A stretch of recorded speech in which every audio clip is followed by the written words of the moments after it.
While NIA is conducting raids across the entire country, right here at Vikhroli, there are raids that are on ever since this morning. In fact, NIA is calling them search operations.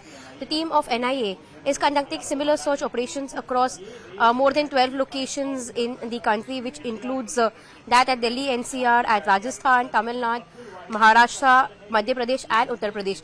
In Maharashtra itself, search operations are on at not only Mumbai but as Thane, Bhiwandi and Navi Mumbai as well.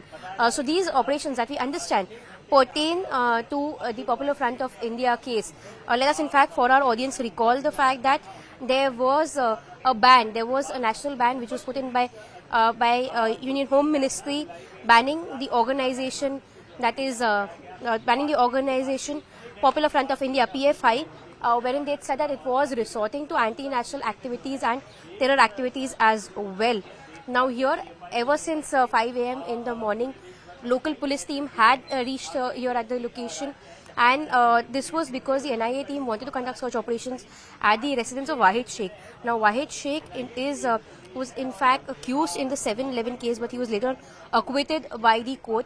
Ever since, according to sources, he's been running a social NGO, a social organization, wherein now NIA wants to understand if there are links to PFI, if there has been any kind of transactions that have been made under PFI through this social organization, which is where at the location of Abdul Wahid Sheikh is where NIA team has reached. However, only say by post 11 is when the NIA team was allowed to enter inside. Ever since 5 a.m. was when NIA team had reached, but considering that Abdul Wahid Sheikh was not allowing them to enter inside, local police team was called. There were lawyers from both the ends, that is NIA as well as that of Wahid Sheikh, which were called, following which negotiations were reached, and then NIA team was allowed to enter inside. NIA team has particularly clarified that these raids are in relation to PFI. In fact, just a few months back, a charge sheet was filed in this case where more than 12 to 19 people were mentioned as in the charge sheet of the PFI case. And after that, we're seeing that these operations have come forth. Right now, NIA is also trying to understand any kind of linkages that these people have to the accused mentioned in the charge sheet. This is in fact a part of the further investigation by NIA.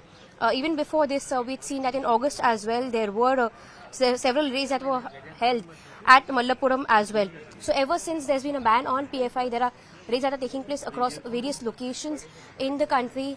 Today we're seeing that these raids are on at various locations in Maharashtra as well.